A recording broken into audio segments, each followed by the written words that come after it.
Welcome back, listeners, to another exciting edition of the extended podcast universe here at Matt Goes to the Movies. Here in the MGTTM EPU, we call this show Rob's Reviews, and I am really pumped up to be bringing you the first new episode of 2022 and the first episode we've done in a few months. After a bit of time off, we're excited to be back talking about another all-time classic movie, The Boondock Saints. Released in late 1999 in only 5 theaters in the U.S., The Boondock Saints had a theatrical run of 1 week due to concerns of association to the Columbine massacre earlier that year. Picked up later as a blockbuster exclusive, the film gained cult status by word of mouth.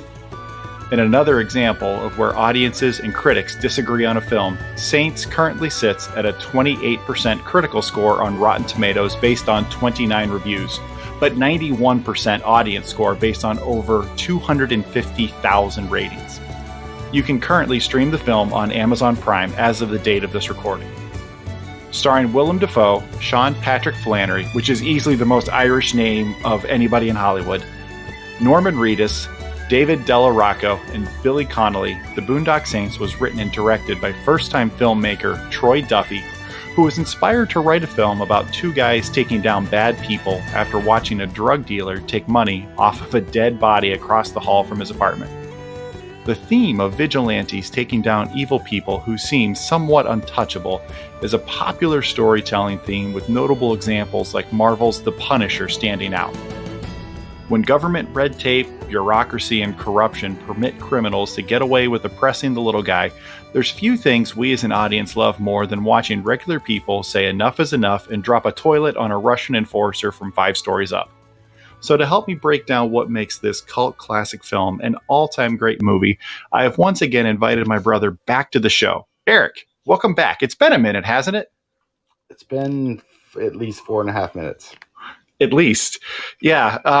So since last we were on the air together, we've both changed jobs. My new job is much more intensive at the Christmas holiday, which has its own kind of craziness associated with it.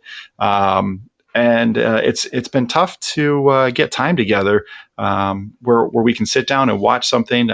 Certainly the regular planning here at Matt Goes to the Movies has kept me fairly busy. We just finished up a Spider-Man marathon. So this week, I actually got COVID last week and I've just finally been feeling well enough to record something. So I figured while I've still got a couple days off of work, let's get together and do something. So I'm really excited to be back talking about Boondock Saints.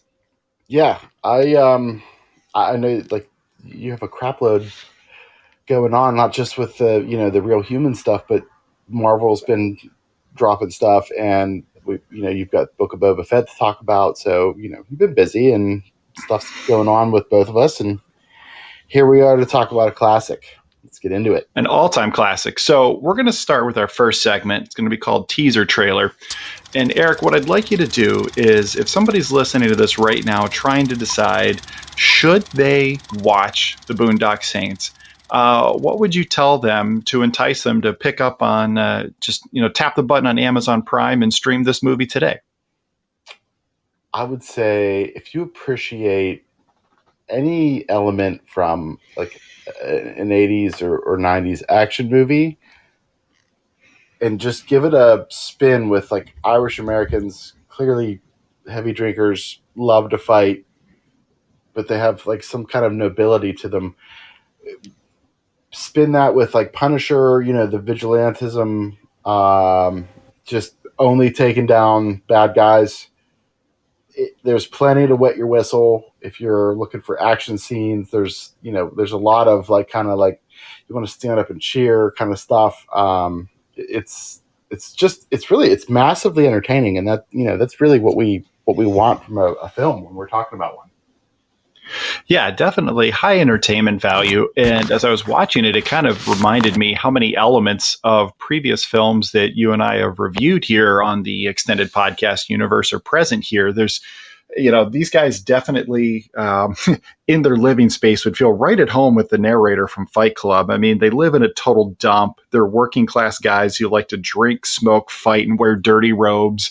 Rocco kind of looks a little bit like the Big Lebowski, like it's just, I don't know that they would certain go elements with the dystopian side of things so much because they are pretty devout as far as like the Irish Catholic stuff goes. Yeah. They are actually generally pretty positive people. If you watch just their interactions, they have like little interactions with people that like make you think like, they make you like them. I don't want to call it Stockholm syndrome so much because they are bad guys. They are killing people, but they genuinely do care about what, normal everyday people are going through. And it shows in their characters. There's actually like a really good foundation of emotion that's portrayed in this movie, which we'll get to later for sure. Yeah. There's that vigilante kind of fantasy is 100% at play in this movie. And maybe it might be the best representation of that sort of thing. I mentioned it in the opening, but pop culture and storytelling is just full of these kinds of things where people see corruption, they see things that are wrong in their world, and they kind of almost wish that guys like this would come along and do something because, you just think back to our episode on Goodfellas. It's particularly apparent if you've read the book that I did, that you can't rely on elected officials. You can't rely on those in power to really do anything about some of this stuff. So sometimes you need these guys to come along and, take a buzzsaw to the red tape and just take matters into their own hands, which, they kind of gloss over it, but man, there would be a lot of collateral damage in this kind of thing. To think that it would just be bad people that would be taken out in these sorts of things. There wouldn't be any innocent people. There wouldn't be innocent, homes destroyed or even kids, involved in the process. It's not realistic, but that's what makes it a fantasy and not something fantasy based on reality. 100% fantasy. It's absolute fantasy. And, and I do my best thinking in the shower and while I'm driving. If you're like me, you've at least at some point thought about, man, if somebody could just wipe these people out. Like, let's save everybody some time and the taxpayers some money and just delete them, erase them, make them go away. But if you know anything about violence, you know that it has no demographic that it favors. Violence is everywhere. It affects everyone. And there's no possible way that something like this could happen as cleanly as it does in terms of innocent life lost. Because I don't want to mischaracterize it and say that it happens totally cleanly, because there's certainly a lot of unforeseen consequences that happen. And you see it when you watch the film. Certainly. So we're going to go ahead and move on to our next segment with some behind the scenes details from the film. And one of the ones that I thought really stood out to me, I actually saw some conflicting information on this online, but the church that they used, it's either a Methodist or a Lutheran church. It looks more Lutheran to me. They couldn't get a Catholic church, which is what they were looking for, because none of the ones in the area they were shooting would agree to allow the film to be shot there because of objections to the plot. Which, that kind of makes sense. Yeah, that checks out. Plus, it is very much a rated R movie. It's not, it's not just the plot itself that makes it rated R. So yeah, it's a hard R. Yeah, it very much is. Yeah. At the beginning of the film, we hear the priest telling a story about a woman named Kitty Genovese. It turns out this is actually a real person who was murdered in 1964.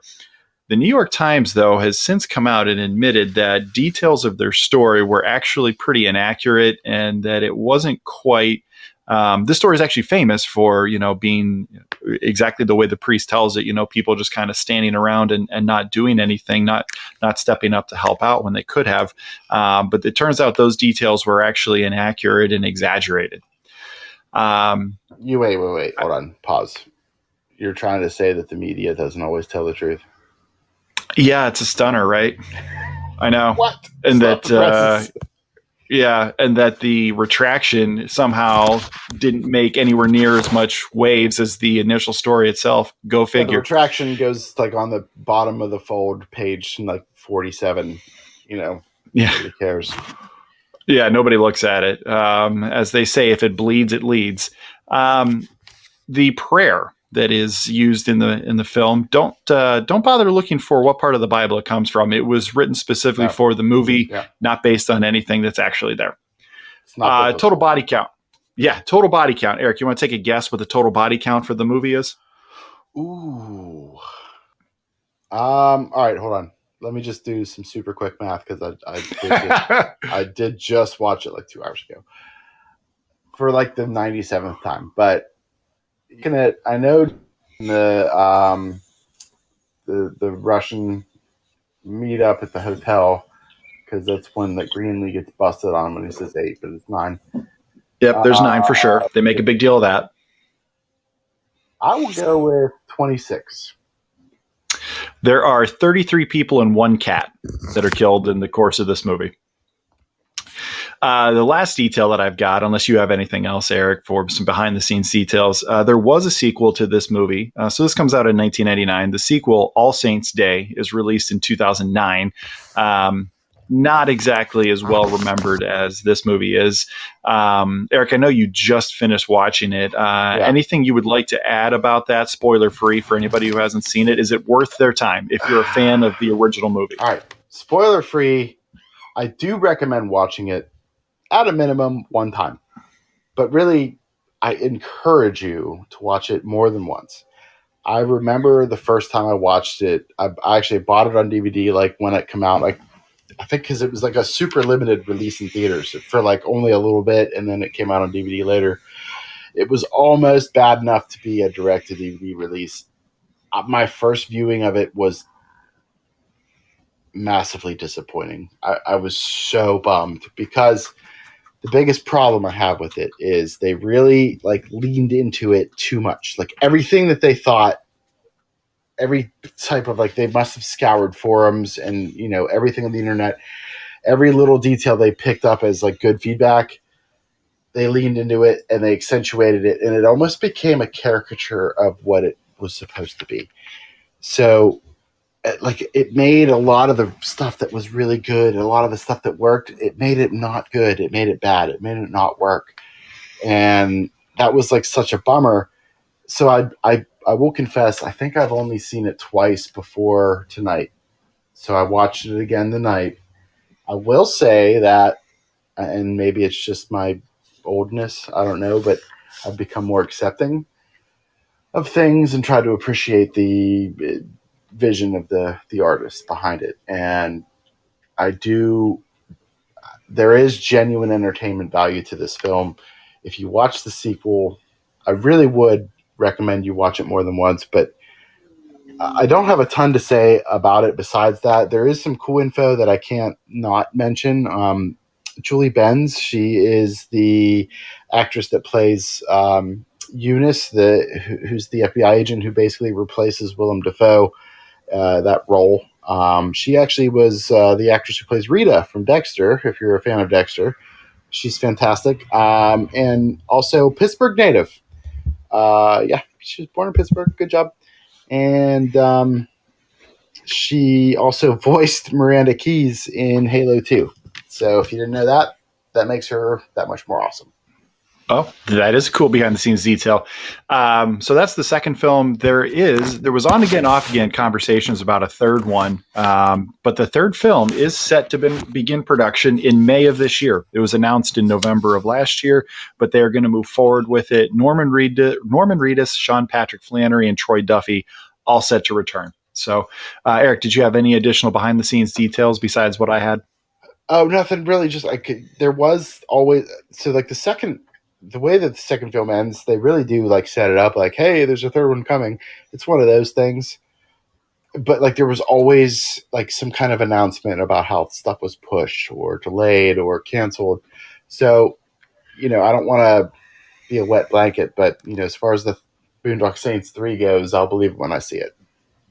Yeah, because I've heard on again, off again that there was some disagreement between Norman Reedus, I think, and Sean Flannery, and I actually think I had heard something between, with the director as well. I'm not positive on that, but it seemed like maybe they were not really getting along. So we'll see. We've heard these things before.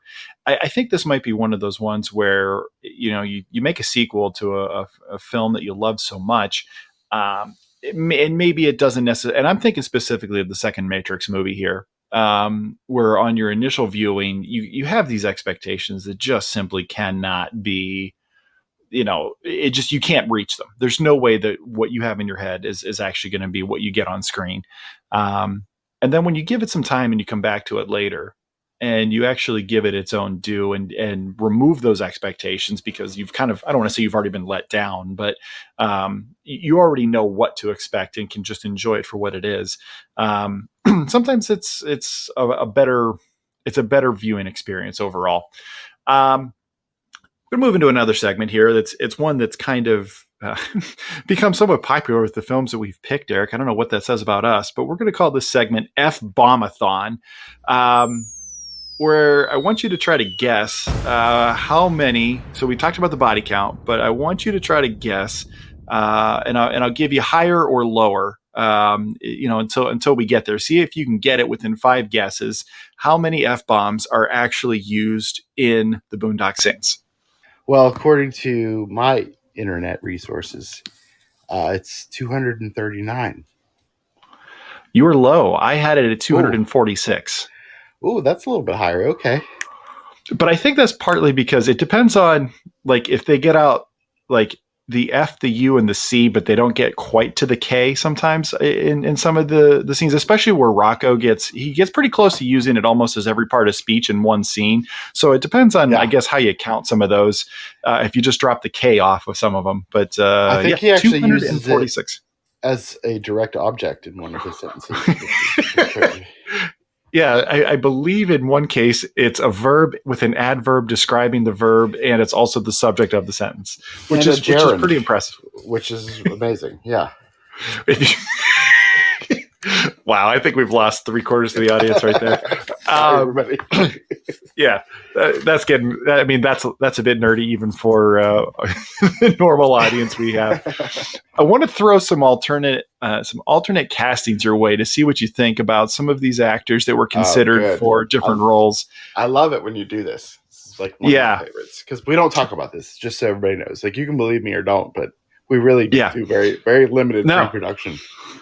No. So how would you have liked, he's a big Boston guy. Mark Wahlberg at one point was offered one of the brothers' roles, but turned it down in order to appear in Boogie Nights. Was that a good move on his part? How would you have liked to have seen Mark Wahlberg as one of the brothers? All right. So there's 2 different perspectives here. For me, like a fan of film and good quality, like, and believe me, like, my wife talks about this all the time. She like swears I have a man crush on Mark Wahlberg. I can't help it that I just love everything he does. But if I'm being completely honest, I don't like him as one of the McManus brothers. He might be a little too famous. I don't know. Well, he's like just a little bit. Even in '99, I think he might have been. Yeah, maybe little bit too big figuratively, but like also physically. Like, they, it wouldn't have worked if one of them was jacked. Like, he would have had to have slimmed down for that. I just don't think it would have worked as well. Like, I mean, his Boston credentials can't be questioned, but he couldn't have played one of the brothers. He could have played one of the detectives, maybe, but not been like a doofus like the rest of them. Yeah, I think that would have been tough, because he's got to be kind of a tough guy at all times. I'm thinking about like him and Max Payne. I'm thinking about him and like Four Brothers. Even the Italian job, tough like, for me. He was still jacked in that movie. Like, he was pretty easygoing and stuff. But it just, no, it wouldn't have worked. He could have pulled off the Boston thing, no problem. But no. Oh yeah. I'm going to throw some other names at you that could have been one of the brothers, either were considered, not necessarily that they were offered the role. Some of these guys were, but for whatever reason, some of these guys the studio wanted, but Duffy said no to. The first one that jumps out, and I mentioned him already, but Brad Pitt. I don't. He's got the chops, but I don't think it works. It's So hard for me. I think part of the charm of this movie is I don't want to say no names, but the relative low level star power that it brought. Oh yeah, I mean, Willem Dafoe. We're not. He's your marquee name. Yeah.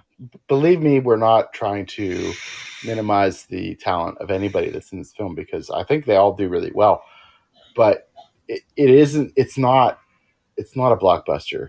Okay, like this was Troy Duffy's debut as a writer and a director, and to be honest, the talent he brought is actually pretty astronomical for what the project was really about. But I don't know that Brad Pitt's going to bring anything to the table, like as far as his acting chops are great. He can definitely pull off the Irish, and we'll get into this later when we do some Guy Ritchie stuff. But like with Snatch, when he plays the pikey, is very much Irish, like what the American equivalent is white trash, but with an Irish accent. Like that's, he can do it. He has the range for it. But again, like the distraction of it being Brad Pitt, would that have taken away from all the other elements that go together? Because this really, I think this film, and I probably should have said this with the spoiler free part, but I think this like the whole is greater than the sum of the parts. Well, if I asked you to, without looking it up, tell me which one is Norman Reedus and which one is Sean Patrick Flannery, which one is Connor and which one is Murphy, could you do it? Because they're kind of, I think for a lot of people, unless you've seen this movie a bunch of times and just know this, they're almost interchangeable. I mean, they do have some personality differences, but they don't really use each that's other's not the names. point. It's not, they don't, like if you're paying attention, will you actually catch it? But yeah, Sean Patrick Flannery is Connor McManus and Norman Reedus is Murphy McManus. But in case anybody needed to know that I know, but it doesn't matter, and that's the thing. Neither one of them. To be honest, maybe if you really wanted to do like some deep dive into like metadata, one of them might bring something more to the table in terms of contracts or star power, but I think they were pretty much equals. They were coming in at the same level. And I think that, to be honest, I think that really added to the film. This is weird. We'll throw it out there, but if anybody's seen the movie The Covenant, I think part of what really made that movie great for me at the time was that I didn't know a single person in that movie. Not one of them was somebody that I recognized. And I'm not saying that's not what happened here. I'm just saying that sometimes too much star power can drag the film down.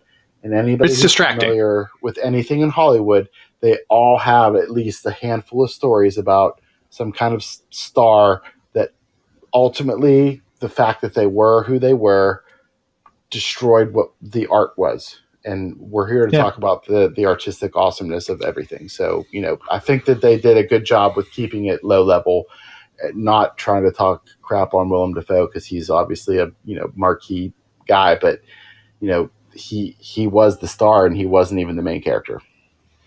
So the remaining guys that I'm going to list off real quick here that were considered or discussed or suggested for a role of one of the brothers, Keanu Reeves, Stephen Dorff, Ethan Hawke, Brendan Fraser, Nicky Katt, and Ewan McGregor. What stands out to you from that list I just gave you? Listen, because Ewan McGregor, I actually sort of pictured him and Kiefer Sutherland because I've just recently started a rewatch of 24. They could pass as brothers. Yeah. The age and the facial structure, it exists. It's there. I actually really like Keanu Reeves. What was the other name you said? It was Keanu Reeves, Stephen Dorff, Ethan Hawke, which I actually like. Ethan Hawke is one of those. Yeah. Because he has that. He has that bone structure. He kind of looks. Yep. He looks a little bit like both of them, right? Norman Reedus and Sean Patrick Flannery. Ethan Hawke could kind of fit in with both. And I know his name wasn't mentioned, but Colin Farrell Yeah. and Ethan Hawke. Yeah, picking right up right here. They could have pulled it off. Yeah. Yeah, I would have liked that. I would have definitely supported that. Brendan Fraser, I think he's too nice for this. I don't. Yeah, I think he's too much of a likable sort of guy. That's not really the sort of role I'd like him in. He doesn't have any darkness to him, right? Like even though like No, the Mummy was kind of twisted, like for being sort of Disney-ish. but yeah, there is some darkness there, but it's not any. It's not in his character. required. No. Yeah, I don't think he has. I don't want to say he doesn't have the depth. I don't know that the audience would buy into it. Like this is. I wouldn't have enjoyed it as well. Is such a big thing, and if you are, unfortunately, an actor who's typecasted or whatever, like if you've never brought it in that way before, I struggle with it. You really do have to bring it 100%, which Uncut Gems, Adam Sandler, he brings it in the dramatic. It was awesome. It was really cool. So I want to run past you some other options for Paul Smecker, the FBI agent, ultimately played brilliantly, I will say, by Willem Dafoe. Here's some other names. Patrick Swayze, Robert De Niro, Kenneth Branagh, Sylvester Stallone, Bill Murray, Mike Myers, or Kevin Spacey. You mean I think Wayne's World Shrek Mike Myers? Yeah. No. Who actually was in Boogie Nights as well, now that I think about it. And So I Married an Ex-Murderer, which was actually supremely underrated. But I could see Kevin Spacey.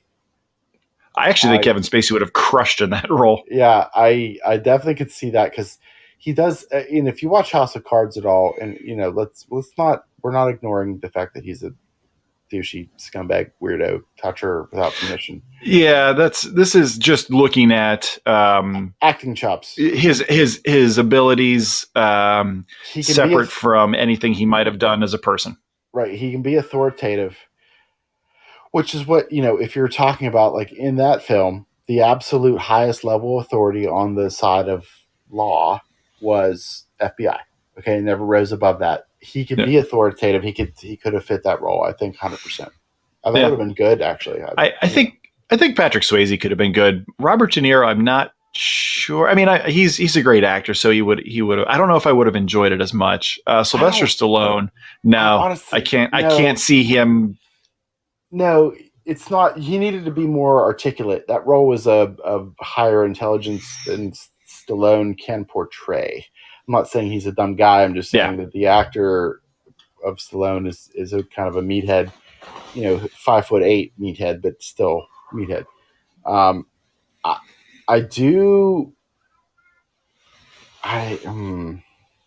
don't know. I think Spacey is probably the best choice out of all of them. He's more cerebral, and that was what Paul Smecker, that role was a cerebral kind of guy. Yeah.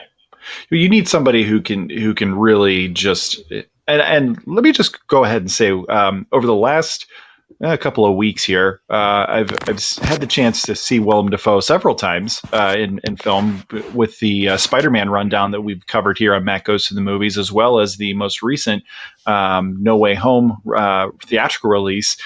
Man, I kind of feel like we don't appreciate Willem Dafoe as being as talented as he is, because he plays some kind of screwy characters. He plays some weird characters. I don't know that he necessarily gets the due that he deserves. I do think he's getting a lot of high praise, and deservedly so, for his role in the most recent Spider-Man film. But man, he just he's got a way to captivate you. He was in Platoon, right? Yeah. So, and he does sort of have the professional obligation or reputation, whatever you want to call it, as having some type of very eccentric type of character, right? Like, he's not playing an everyman. Like, there's no movie I can recall where Willem Dafoe is playing your everyman, like your Ben Stiller or your Tom Hanks. Like, he's not doing that. Okay, like he's got some kind of eccentricity that makes him almost villainous, and that's why I think he was a great Green Goblin, and I'm really glad that he's getting brought back into that. But he does have that X factor that you can't quite define, and that gives him range because he can play almost any type of weirdo, right? Like you could Yeah. almost see him as being Wild Bill in the Silence of the Lambs, right? Like he could have done that. Yeah. Yeah. So quick moment of appreciation for Willem Dafoe for sure. Yeah.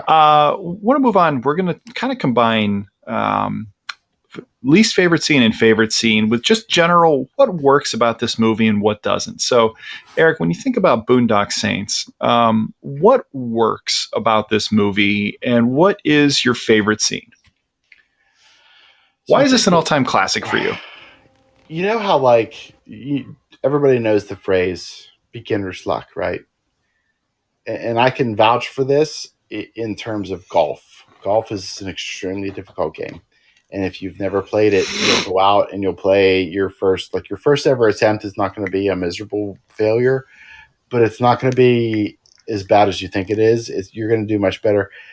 If you go a long time without playing golf, you're going to actually surprise yourself because you're going to think you're going to go out and be just complete dog shit, but you're going to do much better. I think that Troy Duffy has found this perfection where in his debut as a writer and director, he wrote a great script. And I think that he didn't get in the way of the actors in terms of how they portrayed their characters. So, like this first iteration of his Boondock Saints, legacy here, he got out of the way. He let the shooters shoot, as the what was that? Colin Powell said, like let the shooters shoot. Just get out of the way. What works is the film itself, the concept, the idea behind it, and I think like artistically, that's probably one of the best possible things you could ever say. The concept of the movie was translated perfectly to the screen in this first iteration. I don't think that you could really point to any one thing and say somebody put their thumb on the scale. And with Hollywood, you've got to worry about that, like producers, the studio. People are constantly worried about branding and message and are we going to make money? And so they're always worried about that. And I think that this was fairly unmolested in terms of Hollywood nonsense. And it was wildly entertaining. It's as much as I want to call it a brand new concept, it really isn't. But the way that they translated their idea into a picture, it worked. It was the first time I've ever seen anything like that. And I think that that's the best possible compliment that I could pay it. Yeah, there's a collection of scenes here that are absolutely riveting. And really it's the scenes where they are going after the bad guys. And I'll tell you what I really like about it is it starts to set it up, even kind of the first time they really get into it with the Russians. And then when the Russians show up afterwards, we see the aftermath before we actually see what happened. And I really love that it's Willem Dafoe and the FBI and the local cops, trying to peel the onion back and figure out what happened to this scene, and then they actually show you what happens there. I think that works really really well.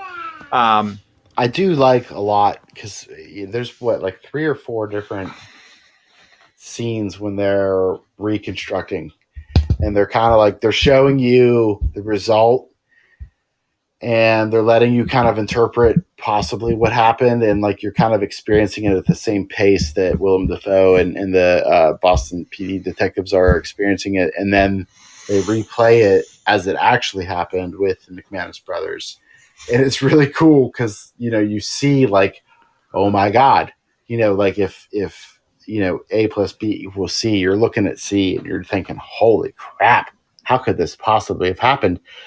And they're kind of walking you through it, and they're kind of giving you like half of A and half of B, and then they actually replay it and let it happen, and then you complete the other half of A and B, and you're putting it all together, and you're seeing it after you've seen it, and it's really good. It's good filmography. I think it's good direction as far as the way that they set those things up, and it doesn't get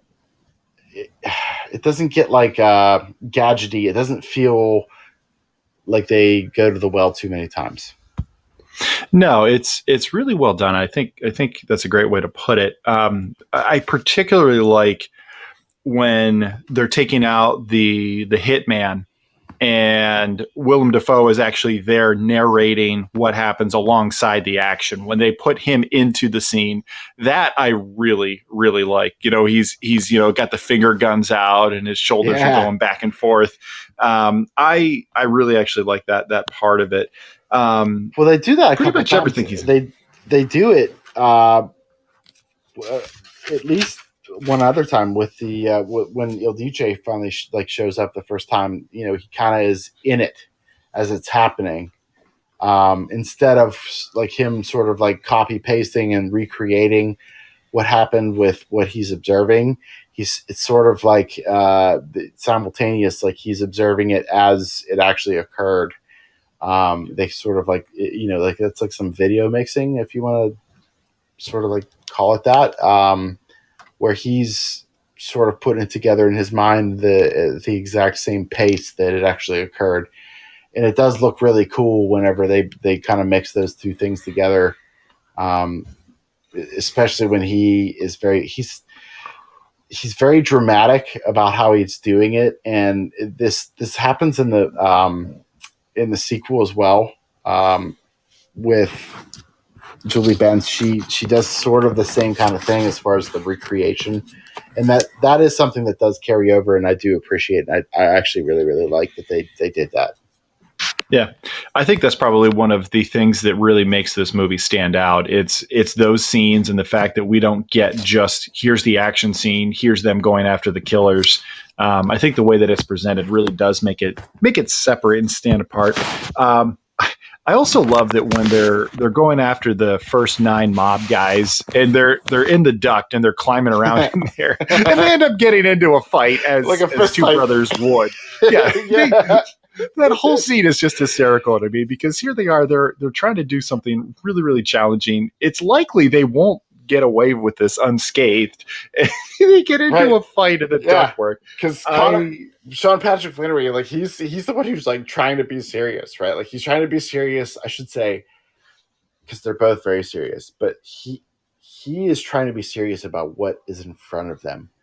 And so like Norman Reedus, he plays Murphy. He is more serious about the fact that he's sick and tired of carrying this freaking rope around. Yeah. So, and like they are very much like they are brothers. They are brothers at age 30. However they might be depicted in the film, as much as brothers are at age 9. Okay, so exactly. They get in, like Sean Patrick Flannery bonks Norman Reedus in the forehead with his flashlight, and I don't care where you're from, if you're brothers and you get flashlight forehead bonked, it's a fist fight. You're fighting. It's on. That's it. It's a mix. Okay.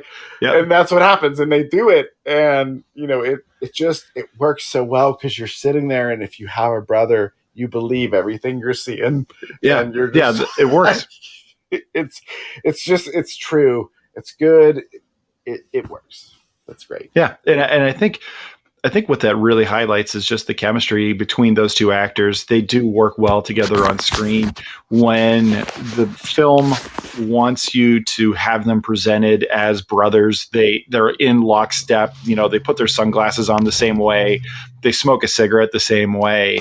Just like they walk the same way. Just the only that possible part works really change is they make it like kind of symmetrical or congruent. Where like, if one of them does something left-handed, the other one does it right-handed, and it does work. It's cool. It's soothing to anybody who has any kind of like OCD. If you're like somewhat on the spectrum, like I am, like you see it and you appreciate it and you don't always acknowledge it, but like your brain definitely lets like the little ratchet kind of clink over to the next level. And it's just like, oop, okay, I like this. And then you're good to the next one. Yeah, there's. I also kind of like that these guys live in an absolute dump. I mean, they're squatting. They're illegally squatting. Yeah, they're squatting. They work kind of a crap job. They're the meat packing plant. And these guys seem, outside of the fact that they feel compelled to go take out bad dudes, um, they don't really seem like they're angry at life. They actually seem like they're pretty happy with their lives. You know, it's just they work a crap job that makes enough for them to get a little bit hammered at their local pub.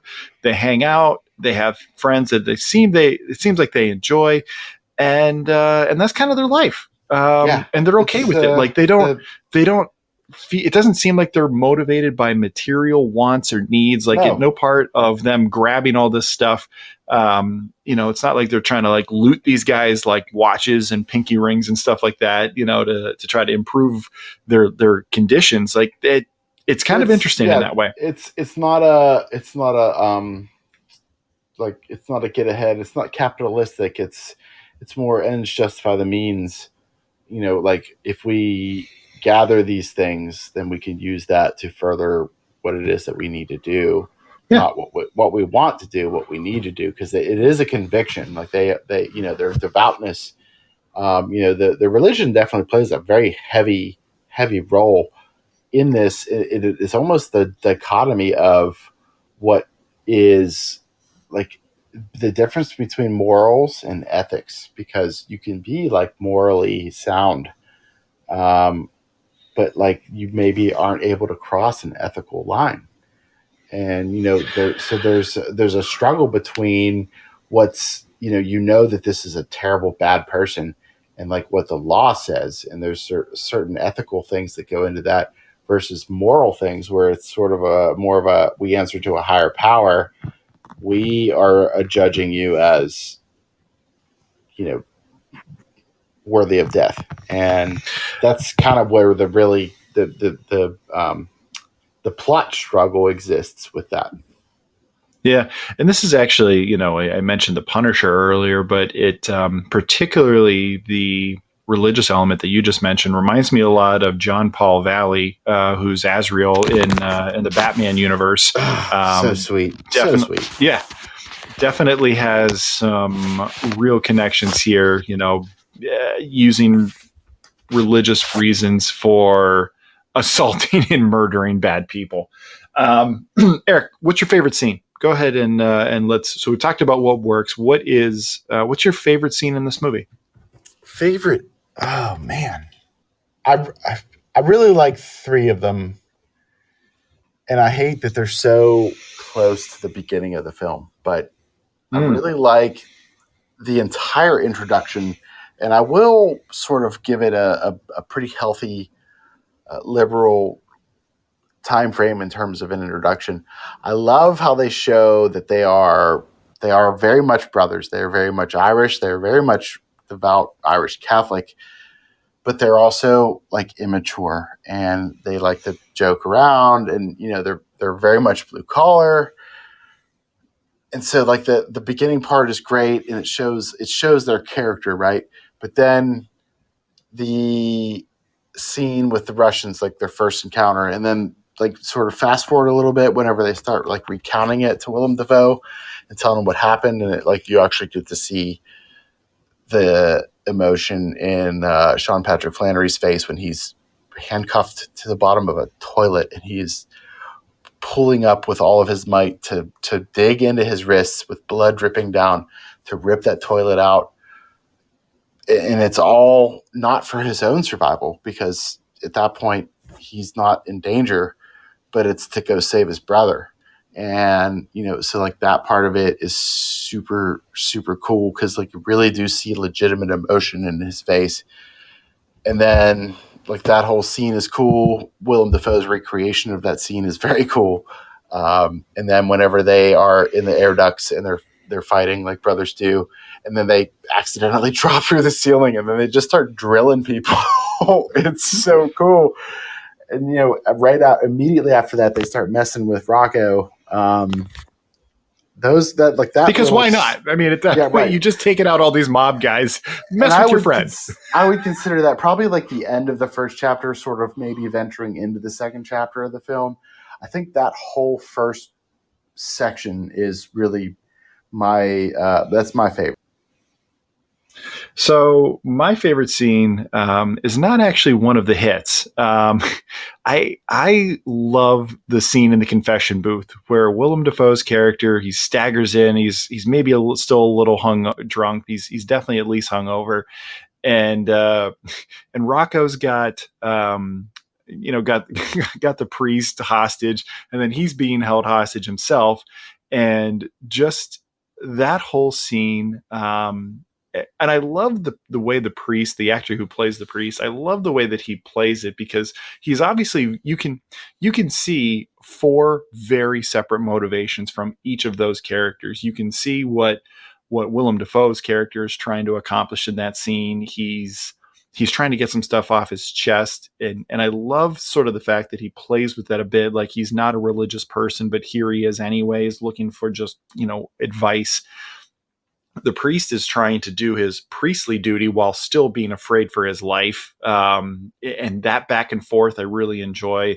Rocco's trying to get information while kind of almost being held hostage himself. I think that whole scene just works really, really well. I think each character is there for a reason and really plays their part well. So that's actually my favorite scene, even though it's not one of like the big action set pieces. No, that's a great pick, because just name me off the top of your head. What other film have you ever seen like a double hostage situation? I can't really think of one, and it's on top of that, it works well. Because like on top of that, Sean Patrick Flannery is holding, like, he loves Rocco, he loves him, and he's holding a gun to his head while he's also like pulling him through like a wire cage of the other side of a confessional booth. And one of the better parts of it, and it's kind of understated, but it's like, again, the more the first film sort of underplays some of the stuff that happens, the better it is, because of how over the top they go with the second one. But Willem Dafoe is so totally oblivious to what's happening on the other side of his cage. That is part of what makes that scene so great. So that's a really... Yeah. So we're going to move into kind of some of the things that maybe don't work about this film, including our least favorite scenes. I'm going to go ahead and go first about some things that don't really particularly work for this movie. And it's the first time I've seen it in a while. So you kind of forget, like, you definitely know some of the stuff that's in this movie, but you kind of forget all of the stuff that's in this movie. We're going to go through some weird stuff in our culture where we have to reckon with some of the things that were perfectly acceptable and fine to say or do or put on film that you can't continue to do in our modern world, even though it's not an endorsement of any of these words, phrases, ideas, by the filmmaker. There's plenty of people who have written lines of dialogue that aren't necessarily, it's fake. It's not real. We all know that, but there's just some things that you just won't find in films in 2022. And man, this movie is weird to go back and revisit, because you've got a couple of F-bombs in this movie. And when I say F-bombs, I don't mean the kind of 4-letter F-bomb that you can say on screen many, many times. Without anybody being worried about it. 246 times, as a matter of fact. Yeah. I'm referring to the F-bomb that's actually a 6-letter word that sometimes gets shortened to a 3-letter word. That is pretty taboo, and you can't say it anymore. That gets used a couple times in this movie. There's multiple N-bombs that I'm shocked that they made it into this movie in the first place, because I'm not even sure that it's hard to watch. It's hard to watch. It really is, because it's not organic like you would see in like Boys in the Hood, like where it's cultural, and it's just it's forced, but at the same time it's authentic, and it's hard to say that at the same time. Because like that is the mindset of certain. That's definitely the mafia have long been very racist. Yeah. Massively racist. So I'm not going to say that I don't think it fits the character. Don't get me wrong. I'm not a banner waiver for canceling this movie or cancel culture in general. But I'm just simply observing that it's weird to see it. It's weird to watch it. Well, You get an R bomb. Like it's not. It doesn't feel like it was that long ago. No, it's 2009. Or, I'm sorry, No, 1999. 1999. I mean, it was Yeah. a long time ago. It was, but it doesn't feel like it was a long time ago because we don't. Well, The Matrix came out in 1999, and does it seem like it was that long ago? No, we don't want to accept that we're old. That's the problem. No, I think that's definitely part of it. Yeah, when you listen to 90s music and you're like, oh yeah, this stuff is so great, and then you're like, oh my god, I'm gonna pretend like I don't. Yeah, think about how old this movie well, like music actually the is. 90s like synthesizer was like the 2010s auto-tune. You know. Yeah. So you've got some stuff in there that, some wording that I just don't think, even though it's characters who probably would talk this way, you just probably wouldn't find a lot of that. And you've got Ron Jeremy, who's gotten himself into a little bit of trouble in recent months. So there's some things that people might categorize parts of this movie as being problematic for them. So you've got that stuff in there. Just like I said, it just kind of makes it weird to watch. Plays just, for reference sake, because some people might watch it and not even notice, but plays the underboss in the scene with Rocco and Papa Joe, who's like the boss of the Italian mob family that they're dealing with. During the scene when he tells an extremely offensive joke, and again, 23 years ago, almost, it's still problematic as it was, but far more acceptable and far less offensive to the general public. Yeah. And that's one of those things, like, how far back do you go on some of this stuff? Like I said, he's gotten himself into a lot of trouble recently. So, I don't know. I'll let other people kind of figure out what's still allowable and what's not allowable for movies that are 30 years old at this point. That's not what I want to get into. Some other stuff that doesn't really work for me in this movie, I really could have done without the cat exploding. Like, that's not really how guns work anyways. Like, you don't like slam your hand on a table and the trigger just decides it's going to squeeze itself closed. Unless it's like a superly wicked sensitive trigger job, it's not going to happen. Yeah. Yeah. If you're not a speed shooter and you've specifically had your gun tuned to that, like you have to have a gunsmith actually adjust your trigger to that setting to get it to that point. Most handguns, and it's not even safe. Like, nobody would do that unless you're a speed shooter.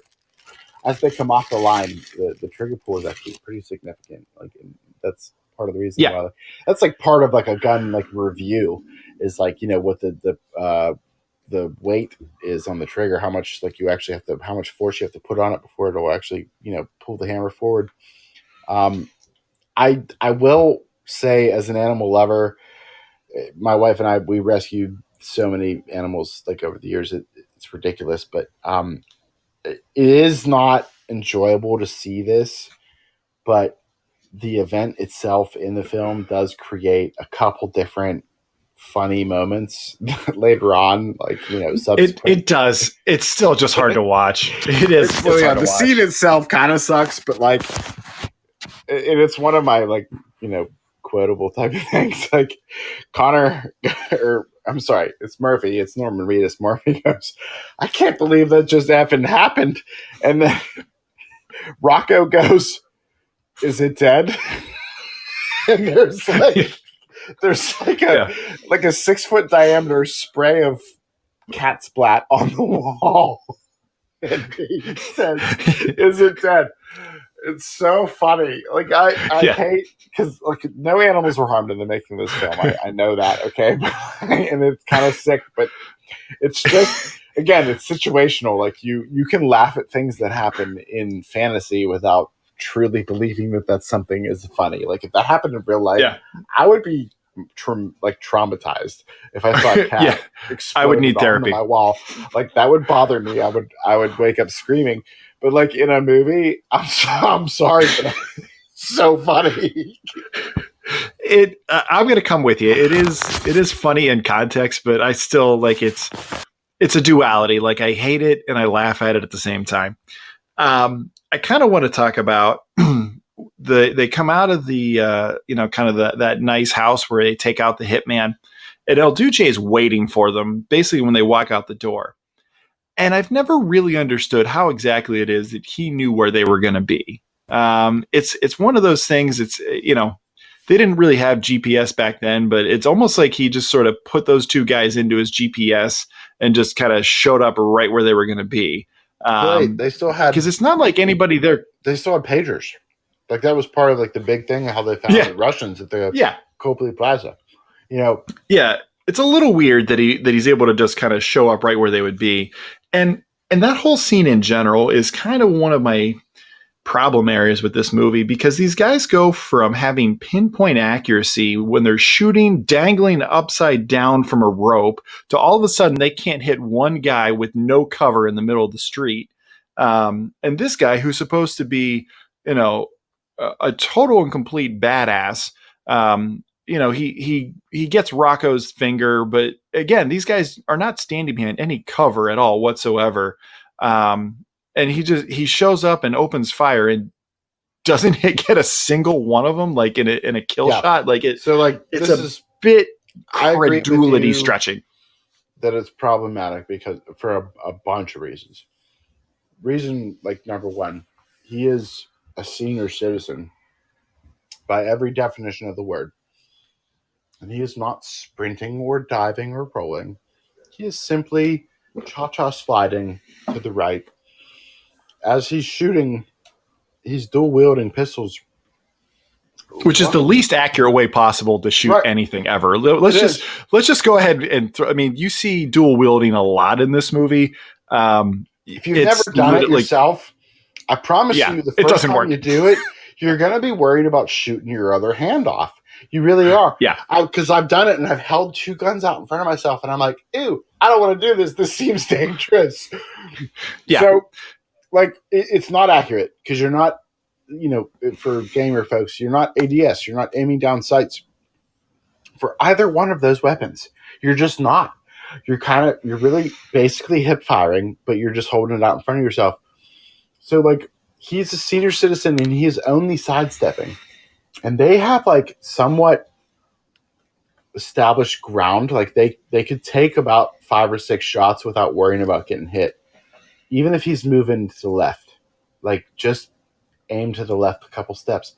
Like, and again, like you said, like they were shooting with like pinpoint, like sniper video game accuracy when they were hanging upside down. Yeah, they didn't waste a single round. I mean, every single thing they fired found a target. It wasn't even like it was like Splinter Cell where they're like, okay, we're going to breach and, go down the rope. No, it was like we're fist fighting each other in an air duct because we're drunken Irish idiot brothers. And then all of a sudden, we're dropping down. Here's gravity. Hello. Okay, let's draw our weapons and just start shooting as we spin upside down. So, like, it doesn't quite work in the whole, realistic type thing, especially. And, like, for El Duce himself, the old guy, why are you rocking a vest so you can triple dual wield, 3 different pairs of guns? Which, by the way, I don't even think that they're true pairs because there's a couple scenes where they show it and they look like they're different calibers. But why not? Like, if he's just standing there with a single automatic weapon, even if it's like a submachine gun, spray and pray at that point is going to work, right? Like they're at a range of 50 feet, right? Yeah. And the McManus brothers, they don't move. Like until Murphy gets hit, like he dives into the bush. Like they don't really move. They're just standing there and they're all just sidestep in slow motion. There's a little bit of a gratuitous slow motion usage in the first one. It's one of the things that doesn't quite work for me, but like that scene itself, even though it's kind of cool, it just doesn't fit. Like it really stretches the suspension of disbelief. Yeah, it's like the math doesn't quite play out there. So that's not even where it ends for me with the problem I have with that scene. So we find out later that El Duce is actually their father, and he didn't realize that. Like he got a pretty good look at the boys. They get a pretty good look at him. Even even if, and I'm gonna try to give the film a little bit of credit here and not completely dump on this scene, but you kind of okay, fine. So you give me the fog of war. You kind of get okay. So there's a little bit of not right away, but once the guns start going off, like yeah, you're gonna have like gun smoke in the air, and there's gonna be gunshots ringing in your ears, and there's confusion and things like Yeah. that. But at at some point they had to give in this guy some pictures or something of his target, and even if they didn't, like it's really strange to me that none of them recognized who the other was, because there was no masks. He had a hat and he had sunglasses on, but Yeah, and a beard. it's Big it's red hard beard. it's hard for me to think that none of them recognize each other. So I'll give I this a just little bit of context because you haven't seen the sequel. They do add a ton of context for that, but it's sort of scattered and it's strangely structured, and that's another list of part of the list of my problems with the sequel. But yeah it basically establishes that he was not in their lives at all. Like they were born and he was gone. He was sent to prison. So he would have no clue what they actually looked like as adults, nor would they have any clue about who he was as father. But like to contrast that, like they do talk about like when Rocco in the first film, he's talking about like, oh, you guys got to teach me that prayer, and they're like, it's a family thing, like mind your business. Like they really do kind of shut that down, as much as like as welcoming and accepting as they are of him being a weirdo and a goof, and supportive of him. They do sort of shut that down pretty quickly. Like it's a family thing. Like you don't get to say what we say. yeah And, that's after one of my more favorite scenes too, with Rocco. It's really good, but we'll talk about that in a little bit. yeah so I I can appreciate that explanation, but at the same time, and this is some of my complaint with what we get sometimes in Star Wars, I don't want to have to read a prequel comic or a tie-in novel or something else for a scene to make sense. The scene should just make sense on its own. Oh yeah. Well, that Unless, was George like, Lucas for sure. It's a big problem. yeah, Yeah. like you have to, if you have to then retcon something to have it make sense, like what's really happening a lot with the sequel trilogy, the final three films of the Skywalker saga. They've had to go back and do so much else with prequel comics and tie-ins to try to have certain things make sense that really didn't. Like I hate that. Like, don't, if you want to add something that kind of enhances my enjoyment of it, by all means, go ahead. Yeah. But I shouldn't have to look to alternate forms of media to have the media that I'm trying to enjoy make sense. And I hate that. So later on in that scene, when Willem Dafoe's character is investigating, he's coming up empty, he's getting frustrated, and then he's his shirt's a mess, his tie is like halfway down. He's clearly been working this hard, and he finds the piece of Rocco's finger in the shrubs. Well, And it was I never right after understood. he has like this huge meltdown. Like he Yeah, completely spazzes out, like in the shrubs, and then he all of a yeah. sudden finds his finger. And I never really understood why he hides the evidence. What about that makes him? I don't understand that point, unless he's already starting to have ideas that he wants to help these guys, which isn't really let on at all. No, so That doesn't I make know a lot what of you're sense to saying. me. No, I know what you're saying, and I'm fully supportive of it, and I'm not going to refute it. It is exactly what you're saying. It's sort of a like really really heavy foreshadowing that was not quite accounted for.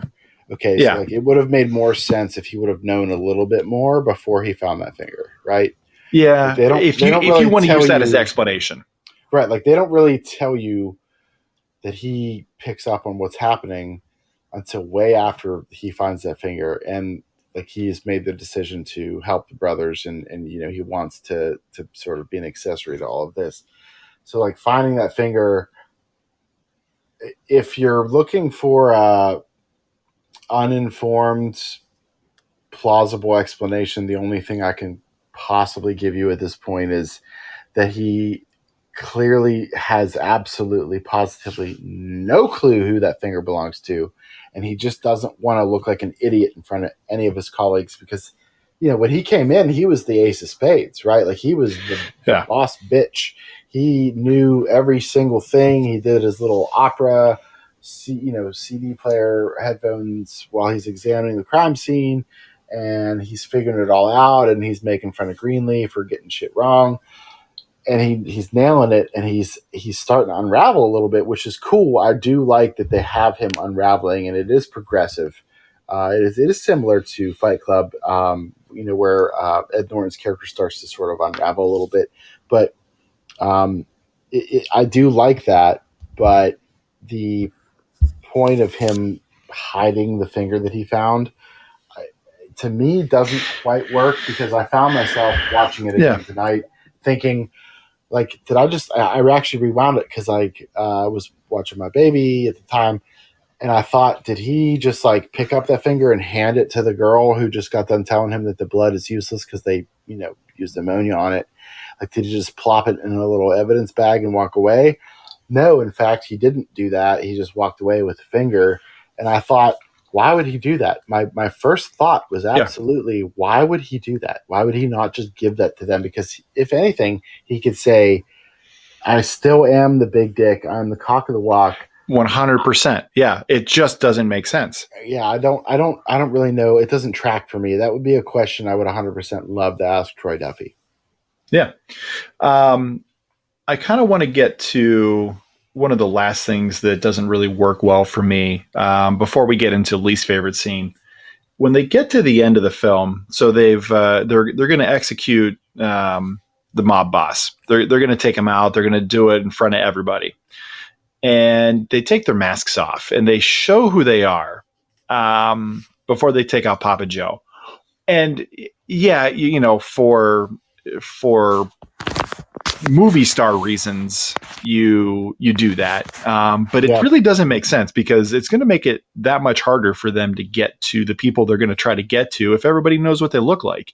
So it seems strange to me, and I don't understand it, and it doesn't really like make a lot of sense.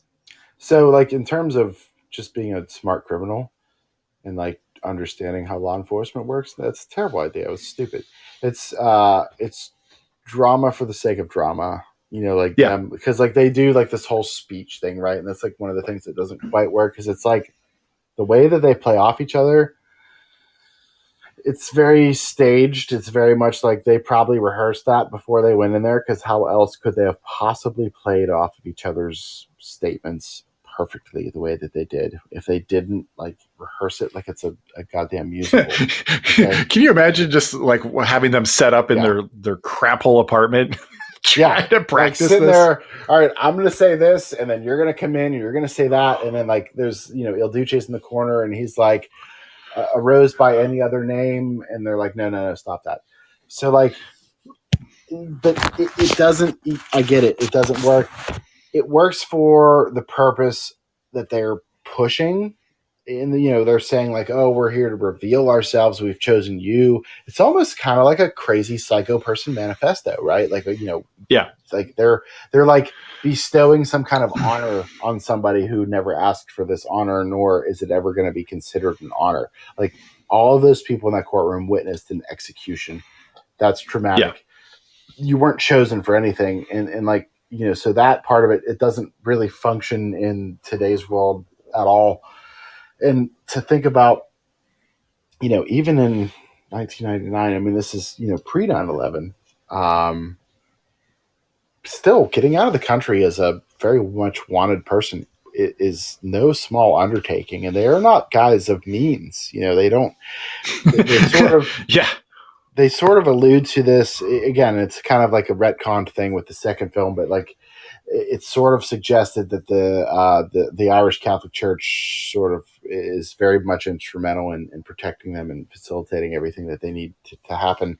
And it's kind of a prelude and for some foreshadowing for like what should be the third film, is like they're really they have the backing of the Catholic Church, as far as at least the Irish side of things.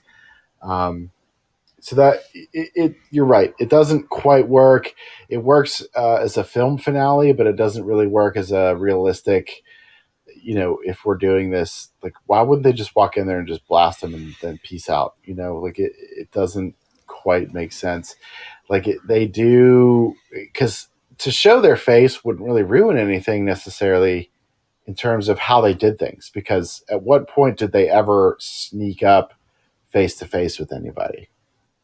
No, Like, but it makes them easier to be targeted, which has already been right. shown at the beginning of this movie when this all starts. The Russians saw them, knew who they were, and came after them as a result of it. So in universe, we already know that they know this is a terrible idea. Well, yeah, and they're easy to recognize. They don't look like every other white guy out there. Um, and of course, they're They've gonna got neck figure. tattoos and they've got finger tattoos. Those are pretty easy. You Yeah, can't hide those that well. they're That's gonna pretty easy to figure find. out. They're gonna figure out their haunts. Like Boston is in America, is Boston is pretty well known as an Irish type of city, but very much so is South Boston known as being heavily Irish. So like it wouldn't be that difficult for them to be found, even if nobody else is talking. All you really got to do is kind of just hang out in certain areas and pay attention. And if you're a mob person who's pretty well connected, you've got a bunch of street soldiers who can do these things at your bidding, and they'd be pretty easy to find, I guess. But like I do, one of the things that does work so well, and it's funny because it's sort of accidental, but like it is accidental. Like all of their success, it's sort of thrust into their laps, and even with their plan, it totally screws up, and everything is foobar. And they just make it work, and they do sort of get really lucky, but they're like kind of patting each other in the back, like even after the one, they're like, we're really good at this. And the guy's like, yes, we are, like we got this. We're good. But they're really not. But they, at the same time, they are. Who knows? Luck of Yeah. the Irish, right? Something like that. So we're going to go ahead and get to least favorite scene, unless you have anything else you wanted to cover, Eric, on things that don't work for you in this movie. And if you're good, then go ahead and give us your Yeah, least favorite no. scene. Man, it's hard to really, it's hard to say, because I mean there's a lot of things that don't work, but that doesn't necessarily make it like my least favorite. I'll say, I guess, in terms of like a fan, I don't want to like come across as a legitimate critic of film, because I'm not. I'm an idiot. But as a fan of film and a fan of this movie itself, it is hard for me to watch when Papa Joe executes Rocco, because it's really well acted. Sean Patrick Flannery 100% shows real, raw emotion when first he shoots his finger off and he's telling him, Rock, look at me, Rock. Like he's screaming at him, and because he knows what's coming. And you can see in his eyes he knows what's coming. And then when Papa Joe, like they go out of the room and they kind of discuss some stuff, and then he's like, okay, there's only one thing to do, and he just walks in, and Connor already knows what's happening, and he's devastated by it. That's tough to watch. That's because like there's real hurt that's coming across there. They love Rocco. They love him as one of their own, as a blood brother. That that like they love each other, and they know he's going to die, and they kill him right in front of them. It's tough. It's hard to watch.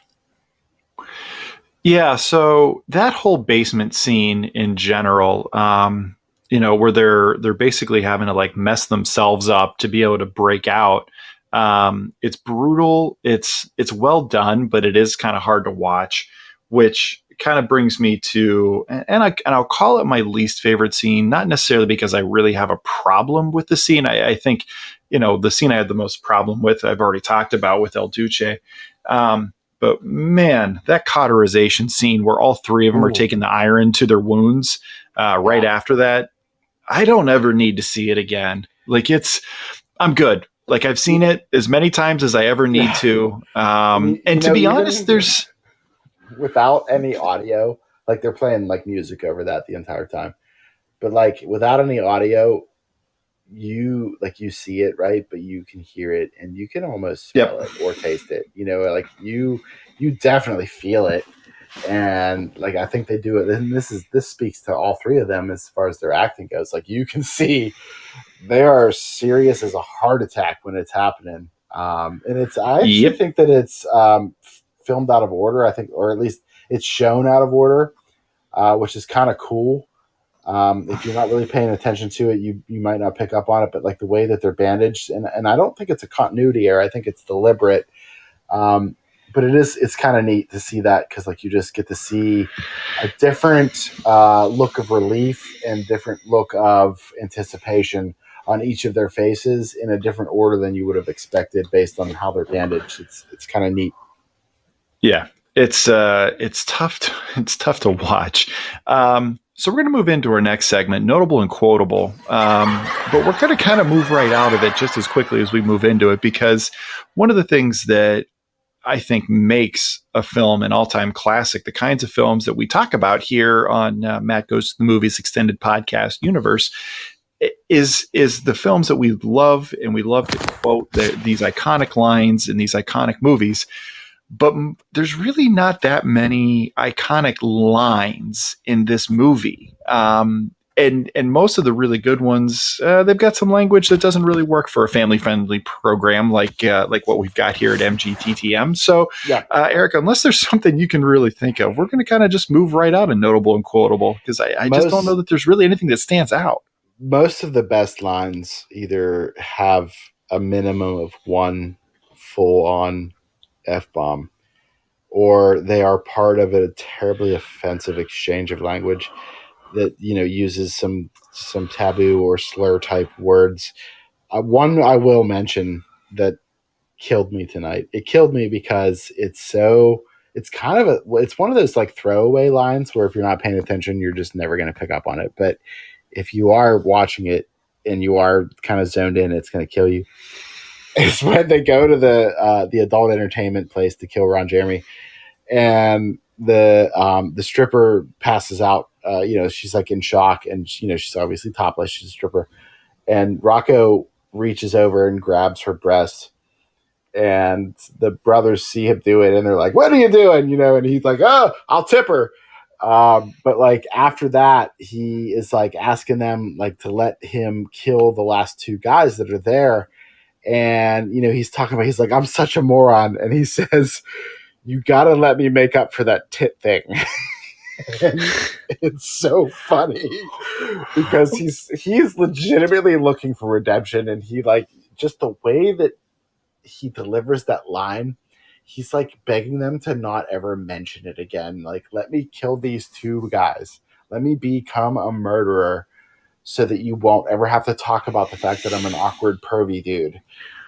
And that right there is another thing that, when you think about the things about this movie, that when it came out in 1999, it just means something different in 22 than it did in 99. That's kind of, oh boy. Yeah. That was another one where I was sitting there going, yeah. And then this just really feels different now. The only other one, and it's pretty close to the same level of like, inappropriateness, but because it's like almost borderline domestic violence related, and so like I'll give everybody a warning, but like when Rocco's girlfriend, who's he says is a druggie, and she hasn't been there in weeks and stuff, like she comes back with one of her girlfriends or whatever, and they're looking for the cat this whole time, and Rocco's gone, and like he went and killed a couple guys. He comes back and he's freaking out. He's like, "We got to pack." This is a great scene because he starts immediately, as soon as he comes in the door, he starts packing up some records. Like he's throwing vinyl in his bag. He thinks like they're going to be killed if they don't pack up and leave immediately. And the first stuff he grabs is some records. And then he just randomly grabs an iron.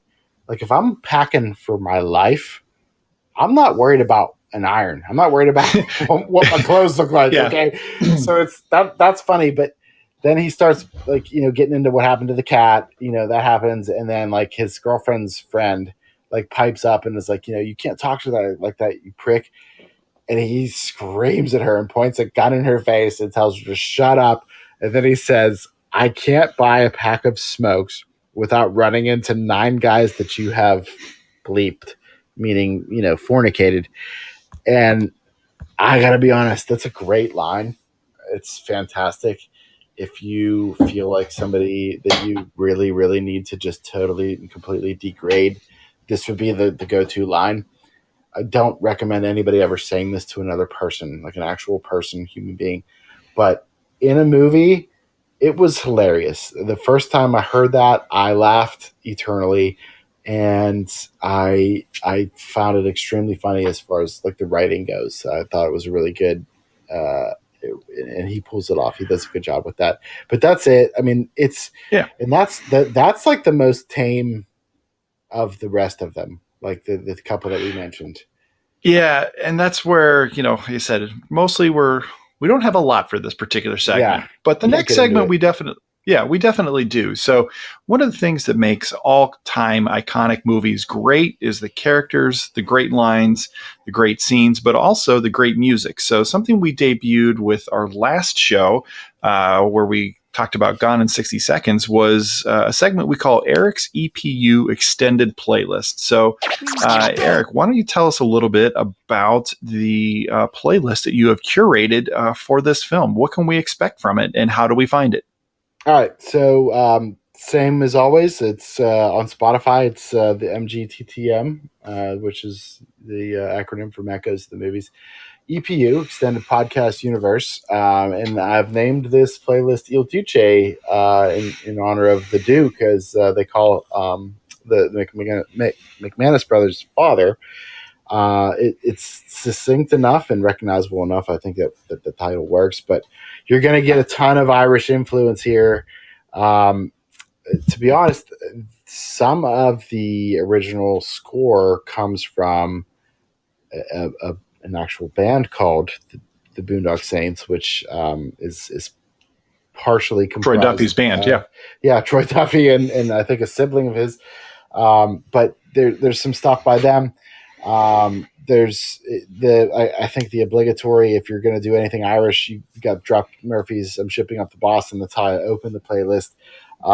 The intro song that's very iconic for the film itself is "The Blood of Cuchulainn." Please forgive my terrible pronunciation of Irish and Gaelic words. It's very difficult for us normal white guys. Um, there's actually a metal remix of that by Daniel Tidwell. That's it. So, highly recommend looking this guy up on Spotify or Amazon, wherever you get your music. Does some cool, very cool metal covers of things. So that sort of ends the playlist. There's U2. There's a group called Coyote Run that I'll let Rob talk about in a little bit. That is very much Irish folk related. I picked a couple actual video game theme songs that just kind of bring me into an Irish mindset, because there's a lot of like it's just always anytime I hear something that sounds like a pan flute, I immediately think of Irish or Scottish music, even more so than bagpipes. Um, I threw it in something about Irish music makes me think punk, so I went with Ramones on a couple. There's actually some very probably a handful from the film itself, the actual official soundtrack. But there's really it's a pretty it's not the most eclectic mix, but there's certainly enough. There's some good Irish folk type of stuff.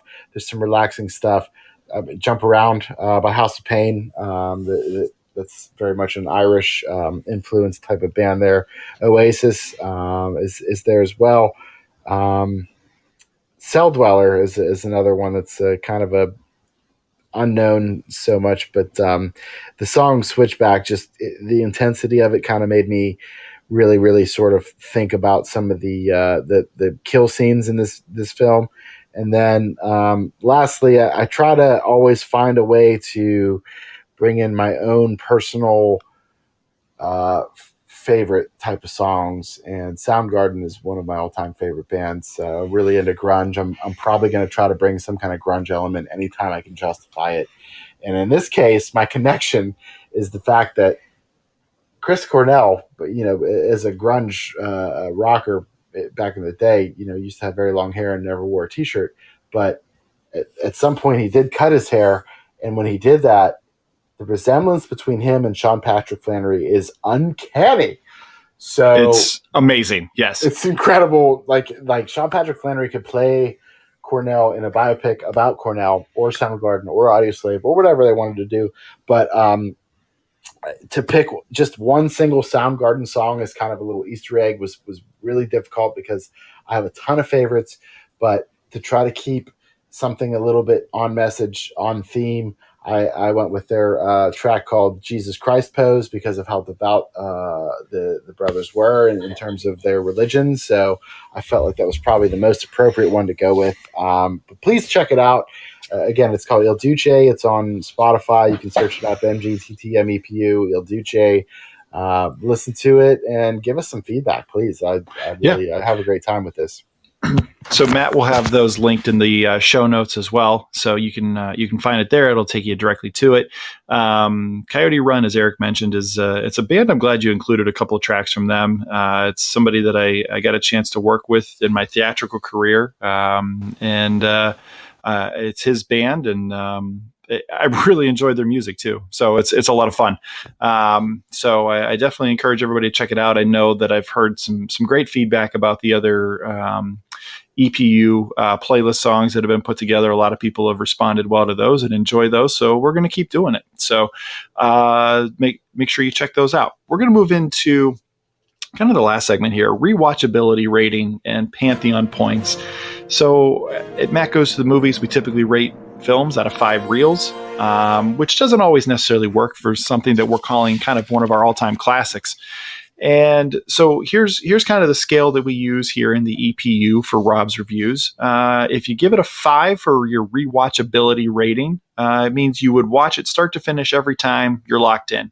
4, you put it on, but you maybe play with your phone in between scenes that you love. 3, this is background noise while doing housework. 2, it's a film you enjoy but don't necessarily go out of your way to watch again. And 1, it just doesn't simply hold up the way that you remember it. So, Eric, I'll let you go first. Where do you rank this on your rewatchability rating after this most recent time with the film? I really, to be honest, I'm kind of struggling with my own. I have a kind of an internal conflict because I watched the original and the sequel tonight, like kind of back to back, and my opinion of the original actually sort of deteriorated while the opinion of the sequel that I originally thought was just total garbage sort of increased. So, I mean, they're still not even in the same ballpark as far as comparisons go. But that's part of what my struggle is. So for Boondock Saints, I'll say it's exactly a 4, and that might be my first ever even number rating for that. Yeah, so my feelings on this film actually went a little backwards too on my most recent rewatch. What really occurs to me is that there are the big set piece scenes in this movie are really, really good. That's what you remember about this movie. When you watch this and then you go away from this movie for years, the things that you're going to remember are Willem Dafoe with the symphonic music behind him, and he's kind of flowing and moving through the crime scenes, and you remember them taking out the bad guys. You remember kind of the vigilante fantasy part of this.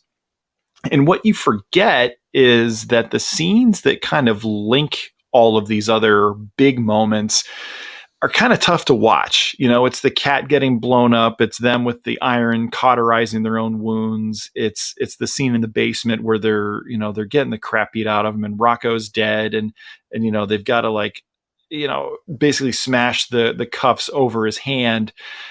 It's some of that kind of stuff that's uncomfortable to watch. So for me, I have this as a 3. If I'm not watching this movie with somebody who's never seen it before, I actually think I skip some scenes and move. If I'm sitting down and just watching it, I probably hit the skip button on the DVD remote just to get past some of the ones that I just like. I don't like. if you weren't watching this with somebody who'd never seen it before, do you purposely watch the scene with the iron? Do you purposely watch the scene in the basement, or you just skip it? Because I would just skip it. I don't. I've seen it as many times as I I'm need gonna to. take a leak at those points, I think, and I also think like to you're pretty consistent with because I think as far like if you're gonna give anybody a handicap, I think that my appreciation for things with nostalgia factored into it is always going to give it an inflated ranking, where you're far more uh, pragmatic and realistic about things and unmitigated by how your actual feelings are. Um, so like you're always going to be sort of on the lower end of those types of things. That if something is really tied to my nostalgia, it's going to be a higher rank than I think that yours. I think that factors more for me, because this was like this movie itself was really super duper tied into like my coming of age experience. Like it came out before I was even in high school, but I didn't really know about it until I was in college. And that's whenever I watched it most heavily. So I think that's part of it for me. And I do, but I totally get like it's in as I get older, this film's probably going to decrease in terms of its greatness. I don't know that this is the last time that I've ever watched it. I'll certainly enjoy it if it's ever on again, and that's hard to say anymore with the world of streaming. It's like what's live TV anymore? Like when we ever just like, oh, it's on TV, I'm going to watch it. That's not really a thing. Like we're far more deliberate about our entertainment these days. So if it was on a streaming service I already have and it pops up that hey, it's on your list, it's free to stream, I'm gonna watch it. It's not like tonight was not the last time I'm going to see this movie, but it's probably always going to be. Like I hate to say this, but like every time I watch it, it's probably going to go down in terms of like rankings for me. Yeah, I think some of the things that really stand out, again, if it's been a while, those are the things you'll kind of remember, the good scenes, the things you like about this movie. Um, every rewatch, you'll kind of be presented with the parts of this movie that just aren't as much fun, or they're a little bit hard to get through. There's a lot of them. A lot of the scenes where there's just characters that are just yelling at each other or just being awful to each other, or just terrible things are happening, and it's not the vigilantes taking out the bad guys. Which kind of brings me to our next rating. So Pantheon points, with films that are all-time classics. It's tough to necessarily put them in the right sort of pantheon of stuff that you love. So Eric, if you feel comfortable giving it a ranking, is it top 50, top 100? Go ahead. Or if you have a different way of categorizing it, I'm going to actually go first, though. In terms of how I rank this film in my mind, I'm going to say that this is top 3 movies that have great scenes that are linked together by scenes that you forget about if you haven't seen it in a while. And when I say top 3, it's right there with another film that is I kept thinking about over and over again on my most recent rewatch, called Falling Down with Michael Douglas. That's just a fantastic movie Yeah. on your first go through. On your second and third rewatch, you really only watch the big scenes where he's kind of very similar to this movie. There's people that they're not criminals. They're just bad people. They're annoying people. And he says the things that we all wish we could say. He does the things that we all wish we could do. But the scenes that link those, much like this movie, they're just not as much fun to get through. So Well, in terms of, they're visceral, right? Like because like these movies are playing on the visceral emotion. It's your first reaction, like road rage. Okay, like your first reaction is, I wish I had a little machine gun that could pop out of my hood and just blow this dude away. But like give yourself an hour and you don't feel the same way. It's like, you know what? Maybe they were in a hurry. Maybe they had some bad luck this morning, and it's, we've all been there. Yep. So like I think that's part of the problem with movies like this is they really do, like, they play on that initial primal emotion of anger or rage or lust, jealousy, whatever it is, like the kind of the bad ones, the seven deadly sins. Yeah. And it's right now. It's super duper boom boom boom. And so like the first time you watch it, it's all right now. Everything's right now the first time you watch something. But then like on your second and third and fourth rewatch, it's like, I already know about this. I don't need to watch this anymore. It's you do Yeah. sort of kind of like zone out and until you get to the high entertainment part of it, the action scenes. So yeah, I think that's really fair what you said. Yeah. Any other pantheon points that you would like to assign this movie? Anywhere else that you sort of categorize this when you think about it? Well, you got like really specific, so I can't possibly follow that. Like that's like the most niche possible thing that you could have ever done. Um, that's like what is it, the Little Big League, when they're like they're doing like the parody of like the stats, like, oh, against left-handers on a Tuesday south of the Mason-Dixon line. It's like one of those. Yeah. But I would put this. It's definitely top 50. And I can't believe I'm going to say this, but I like right now after watching it today, and again, like I'm 36 years old. I'm now a father of a 1-year-old. Things are different in the way I look at stuff and the way I perceive things. And I don't know that I could legitimately, confidently put this in my top 25. Yeah. And this might be Yeah. the I think first. that's probably fair. This is the first time I think I've said that, because I do always say like, oh, one day somebody's going to do the math on these and tell me like, oh, you put like 30 movies in your top 20. So like I would say right now confidently that this, I think it falls outside of it's Hall of Fame, but it's not first ballot. Yeah, I think it probably makes the tournament of 64, Yeah, but I don't know that it advances to the round of 32. It'd be hard for me to think that it gets to the round of 32 it would depend on the because there's matchup. just too many great movies. Yeah, it could upset an outlier that has a weak cast, but or like a good cast but a bad story. One of those type of things. Yeah. But it doesn't hold up the way that I thought that it would. Yeah, I kind of had a very similar experience. But that's the thing about movies, is that we have these emotional attachments to them that are ours and ours alone.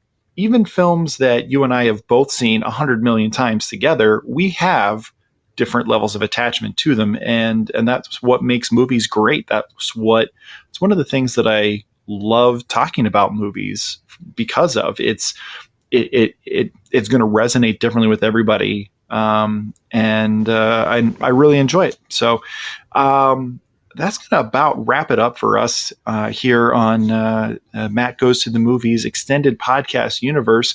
Want to just throw out a couple quick plugs for things that listeners can expect in the coming weeks.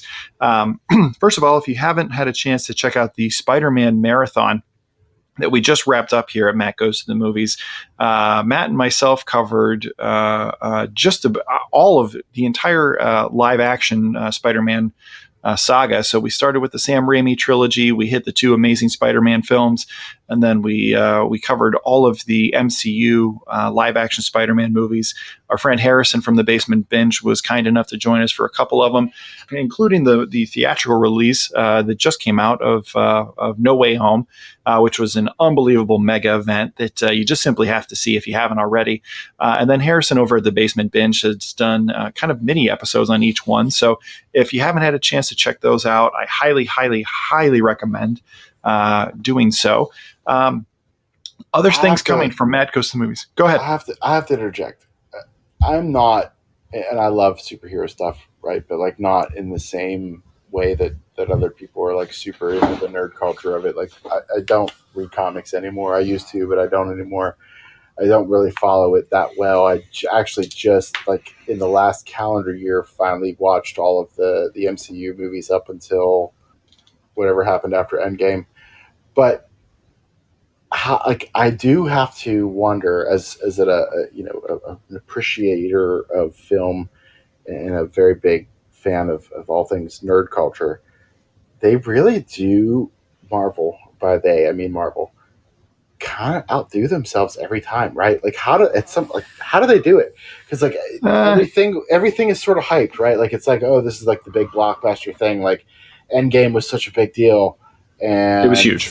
Yeah. Infinity War, like before that, Infinity War was like, what? Like, superheroes are dying now, but like each thing happens, and like Black Panther, was like it was released, and like they had just had like a couple that were humongous, and then everybody was just losing their minds about how awesome Black Panther was, and I was like, oh, I'll get to it eventually. I'm sure it's probably good. It was amazing. It was fantastic. It was awesome. I was blown away at how good all of those were, and like I even really loved the Ant-Man stuff, which I feel like probably didn't get the love that it deserved, even though I never really paid attention to it that much. But like they really do put legitimate, like talented effort into this stuff. It's not just your typical, Bruckheimer, Spielberg-esque nonsense. Michael Bay just throwing explosions everywhere and creating like romance storylines for no reason.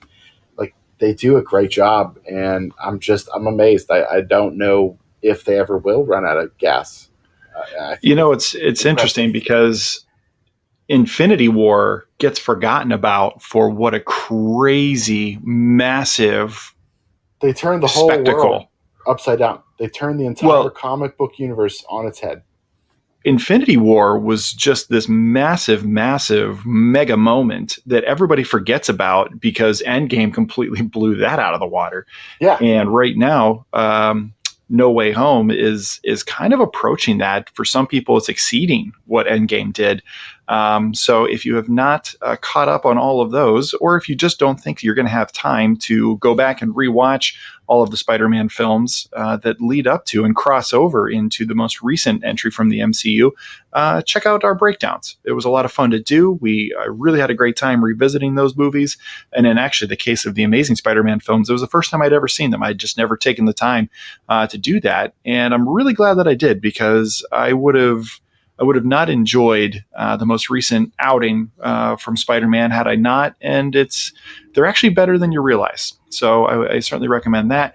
It's funny you mentioned how it just seems like Marvel can't miss, and certainly the MCU as a whole is taking fire from a lot of traditional filmmakers that just want to dump on comic book movies and say that it's mindless and that it doesn't really mean anything.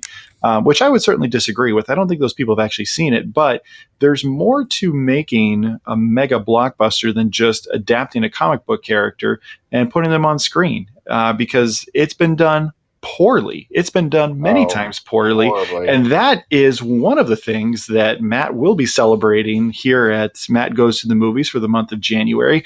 It is awful comic book movie month here at MGTTM. The current plans are to review Fantastic Four, Rise of the Silver Surfer, Green Lantern, Spawn, Oh, Catwoman, no. Daredevil, and Batman and Robin. Those are Oh, all the set. nipples. Yep, the Yeah, bad nipples and all. yeah. Yep, those are all on the schedule this month here at Matt Goes to the Movies on the main channel. So Oh, be man. sure that you check that out. Over at the Basement Binge, I know Harrison has planned an animation season for January, so definitely check that out for sure. You can leave a review for the show, including this very one that you're listening to, on podchaser.com. It's the easiest way to collect all of the different review platforms, because you can review on almost any platform that you're listening to this on, but it's kind of tough to get to all of them. So just podchaser.com is the best place you can leave a review for this show. We certainly encourage you to do that. Let us know what you think. And please make sure to interact with the show over on any social media channel that's out there. You can find the show on Facebook, Instagram, and TikTok. Matt's got polls and things like that he puts up, and it's always great to hear from listeners. He's got some right now for worst comic book movie ever. So make sure you check out all those social media channels. Comment if there's one that you would like to see talked about that got missed. Certainly there's some really bad ones in the X series, particularly X-Men Origins Wolverine. Matt and I already covered that about a year or so ago. Batman v Superman Dawn of Justice we've already taken care of, and the theatrical release of Justice League that was awful we've already had a chance to talk about. So Yeah, if man, there's one that we're DC, missing, strike it's them out. terrible. Yeah. Make sure you check those out. After the Nolan trilogy for Batman was incredible. Yeah. Make sure you check those out. Swing and a miss too on the opportunity that they had, and I guess it still exists because you can just remake any story you want multiple times with multiple movies about the same villain. But why would they not pursue the Nightfall storyline with Batman and Bane when I knew that Bane was going to be, because not the, what was it, Batman Forever with Poison Ivy and Bane was like just a mindless thug, but it wasn't good. When was it, The Dark Knight Rises, when Bane was the villain, like they filmed it in Pittsburgh and stuff, it was cool. I thought, oh my god, here's the chance for the real dark, emphasis on Dark Knight comes in with Azrael and the system, and like this dude's killing people, instead of just tying him up for the police. Bane breaks his back. Oh, I thought for sure they could have done it. Why wouldn't they do it? It's such a sweet story. I would like to see it adapted, but I'd like to see it adapted well, and I don't know that you can self-contain that to just one movie. Yeah, I think there's multiple stories there. Yeah. Like I think there's multiple stories. Why couldn't we do that? Come on, somebody do that. Somebody with influence and money, please make this happen. Make me happy. So that's what you can expect for the rest of the month here at Matt Goes to the Movies. You can also email the show, mgttmpodcast@gmail.com, and let us know your thoughts on anything. But that's going to wrap it up for us. I just want to say thank you to listeners. Whatever it is that you find yourself doing while you're listening to the show, whatever side quest you happen to be on right now, there's a lot of options that you have out there for stuff you can listen to, and we certainly appreciate you taking a moment to download this show. And for those of you who are subscribers and continued downloaders and listen to the show frequently, I can't tell you enough how much we really appreciate that. And be sure to tell a friend if you've enjoyed this. It's the best way to help someone else find out about the show is let them know that this is something worthwhile and something worth listening to.